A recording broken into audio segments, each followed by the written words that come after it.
So it's rare here in the United States to see a public works project that's lasted the test of time.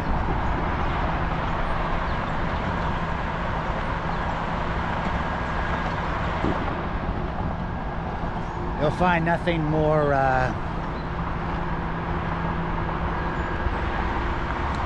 permanent than the George Washington Bridge, or the G-Dubs for sure.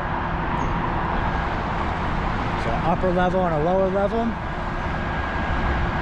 Side closest to us is northbound Interstate 95. It will take you up to New England, Long Island. Southbound will take you to, of course, New Jersey, Philadelphia, Baltimore, Washington, D.C. It's all part of Fort Lee's historic park for the actual military fort of Fort Lee that was integral in keeping the British out of the Hudson River Valley, preventing them from hitting Albany, and effectively reestablishing control over what was and still is a major shipping artery, that is the Hudson River. One of the few rivers in the United States that's very deep and that goes inland. The Delaware River, the Lehigh River, both in Pennsylvania, don't have that type of inland reach, whereas the Hudson is deep enough for ocean-going vessels pretty much all the way up north to Albany, state capital. So this is a cool little feat of engineering.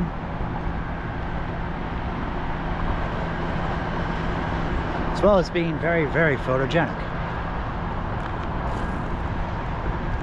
That, of course, is the most famous of the New York City's 5 boroughs, the borough of Manhattan. If you're local to New York City, you'll know it as the city.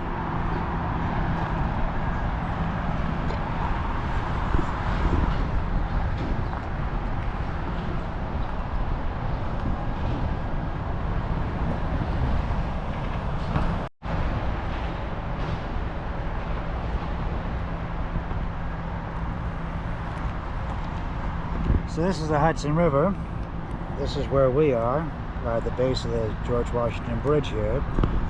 But this would have been where Fort Lee, the original fort would have been here. But this is all part of the fortifications that would have defended New York City and the Hudson River Valley from the British during the American Revolutionary War. Now, I've cheated. I've been here before. So I know down the way, heading south, we'll hit some historical stuff. Join me as we take a look at Palisades Interstate Park here in Fort Lee, New Jersey.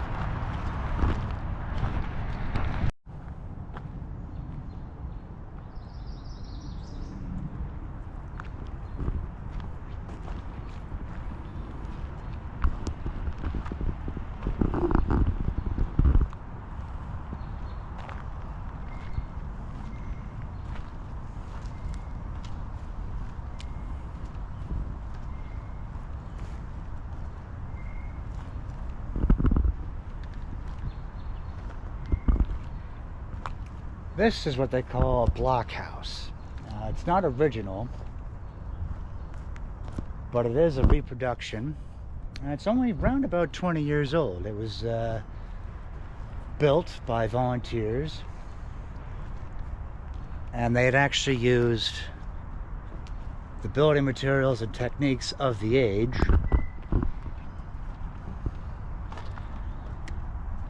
Everything neatly fits together. Some primitive, although that looks like it's about to pop out, masonry, not concrete, but mortar to keep the wood blocks together.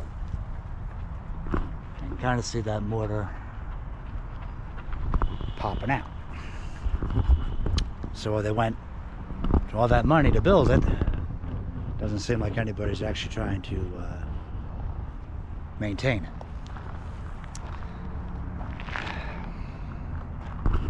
Which is unfortunate. You find that a lot here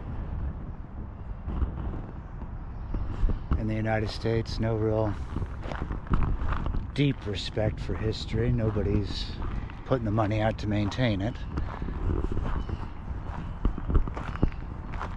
But soldiers and sappers or engineers would have used that house.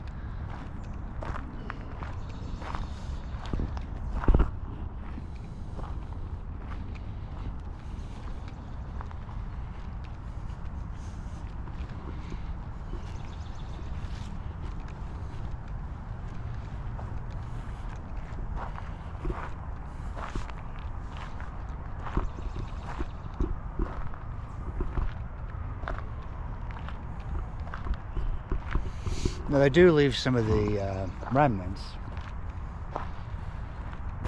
of the fortifications here at Fort Lee, but it is more of a natural space, a place for the residents here of Edgewater and Fort Lee, Weehawken to come spend some time in nature and the birds and the animals. You see more bird than wildlife, but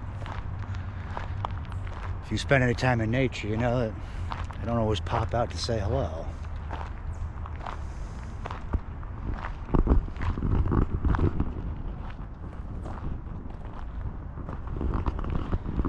It looks like the sun's trying to pop out here through the clouds, but still relatively cloudy yet.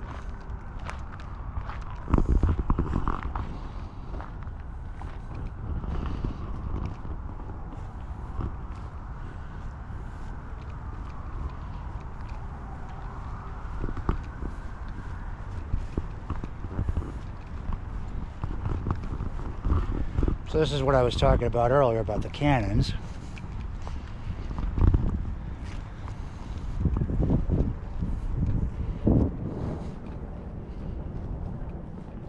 Now if you saw my last video about Fort Lee, I talked a little bit about the angle of these fortifications and how the sharp edges would have deflected a lot of blast. But as you can see here, there's the Hudson, and as the British ships would come up the Hudson River, would have been ideally placed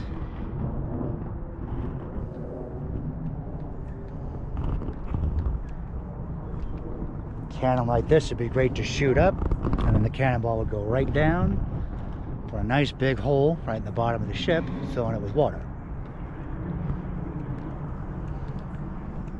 Whereas something like this would be a little bit more long range.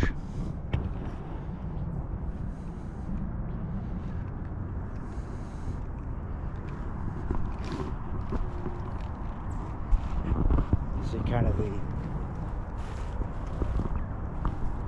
the stone wall reinforced with just earth, really, which would have been, if you ever go to a shooting range, the dirt berm that you fire your gun into, the bullets into, absorb a lot of that energy.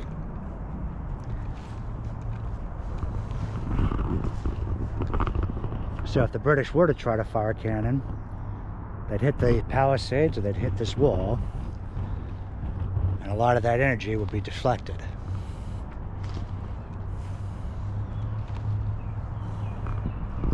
So this would have been one location where America took its stand. Early America would have taken its stand against their colonial overlords.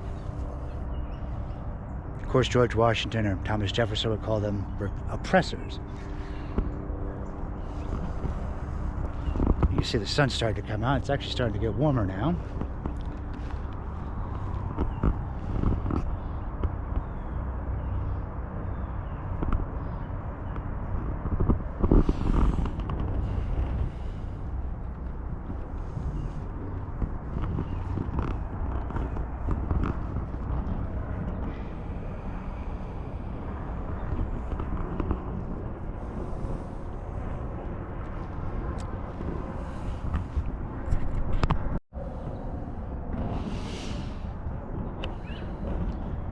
A bit about the George Washington Bridge, or the G-dubs as it's known locally. It was made using Bethlehem steel, and it was the first non-ferry crossing of the Hudson River connecting New Jersey and New York City.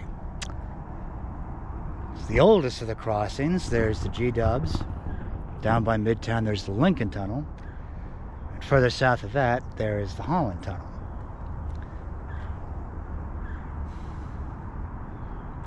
Much later, there was the Verrazano Bridge. The outer bridge connects Staten Island with Perth Amboy, New Jersey, and then the Verrazano connects the borough of Staten Island to the borough of Brooklyn. Giving you now 4 major crossings, 2 bridges, 2 tunnels, from New Jersey into New York City.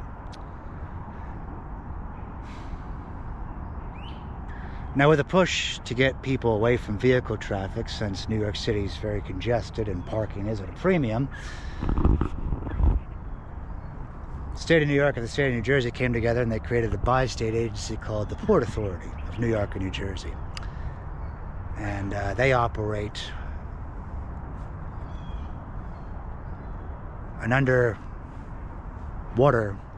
train line known as the Port Authority Trans-Hudson, Port Authority Trans-Hudson, or PATH trains, which connect Hoboken, Jersey City to Lower Manhattan.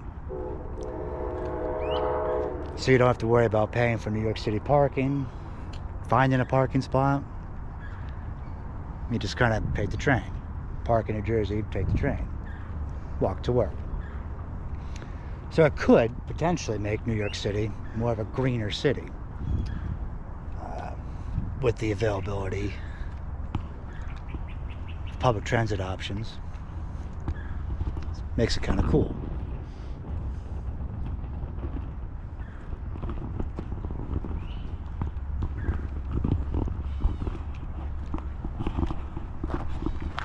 A lot of little side paths and everything.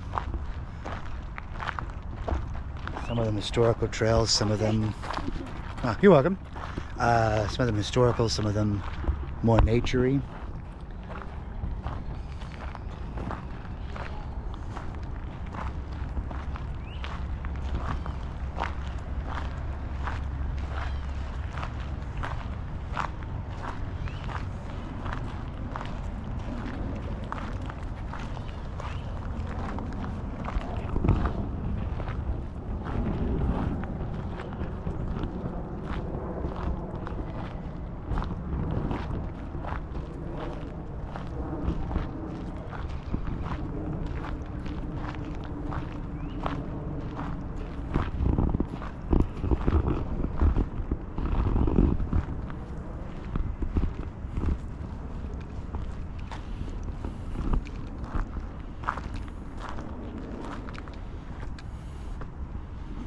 Now, these earth-filled walls would have been great natural protection from any cannon fire from British ships trying to make their way up the Hudson.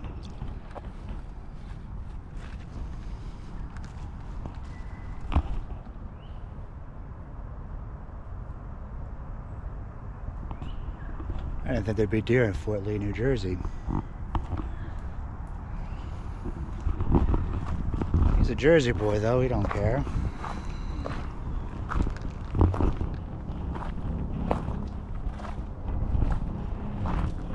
Those wooden stockades were backfilled with earth. So if a British warship were to shoot cannon, you take a look at the wall, as that cannonball hits, it'd be deflected. Now, yeah, you'd damage the wood, or stone if there were stone here. You deflect that out, minimal damage to the wall, and of course, because it's so thick, absolutely no damage whatsoever to anybody inside operating, firing off the cannon. Making this a pretty smart piece of the defensive network here for New York City. Now here's a good, pretty cool view. So all of that's New York. Got Midtown, and then beyond Midtown is downtown. You can kind of see New Jersey City there, off on the right-hand side there. Continue all the way out, and then there's the Verrazano, and of course the North Atlantic Ocean. So you actually get quite a substantial view here of America's largest city.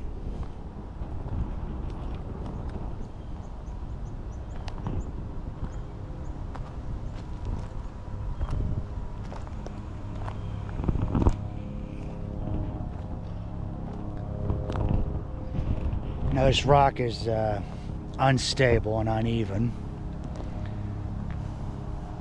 so of course the chance of the rock splintering off and falling is pretty high.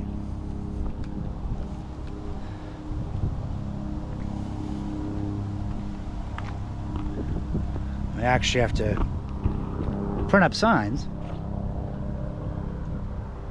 to tell you not to go over those cliffs, which, I don't care how adventurous you are, it'd be pretty stupid to try to make your way over those fences close to the edge. But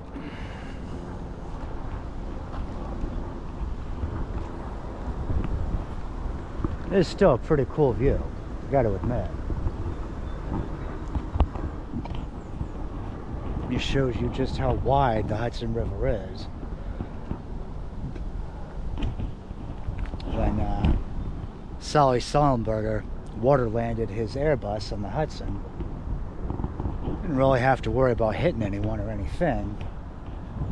A lot of room there in the Hudson.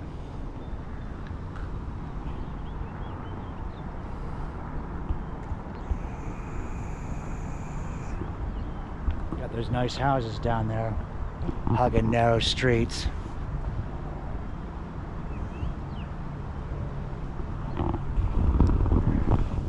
I think it's telling just how peaceful it is. You can hear the wildlife, maybe a few helicopters, but no real traffic, you know. A nice bit of an urban oasis here. It's a nice touch. Of course, the weather seems to be vacillated between sunny and warm and cool with a little bit of a damp breeze. According to the forecast, though, the rain's supposed to hold off until about 2 o'clock. Several hours yet away.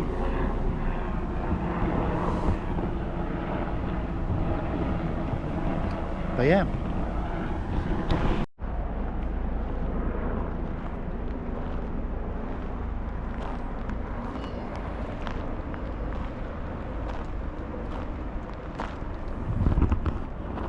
This is how you know you're in New Jersey. And the wildlife just stares you down.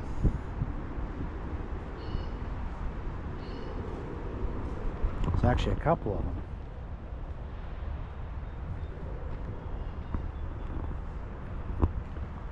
Aware but not frightened.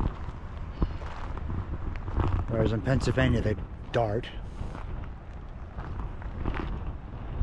These guys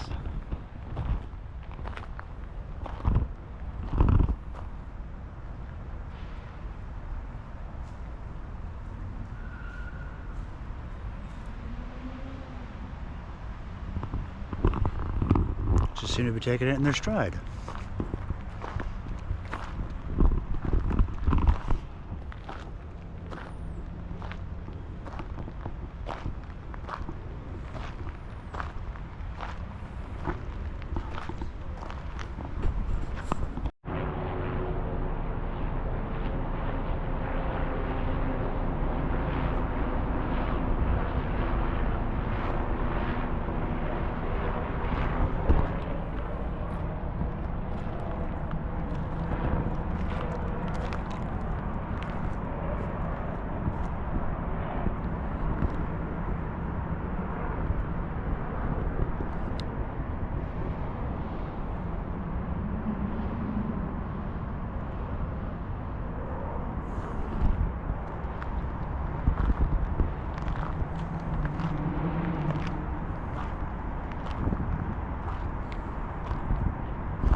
Off in the murky waters of the Hudson River, well beneath the George Washington Bridge. We're actually north of the G-dubs now.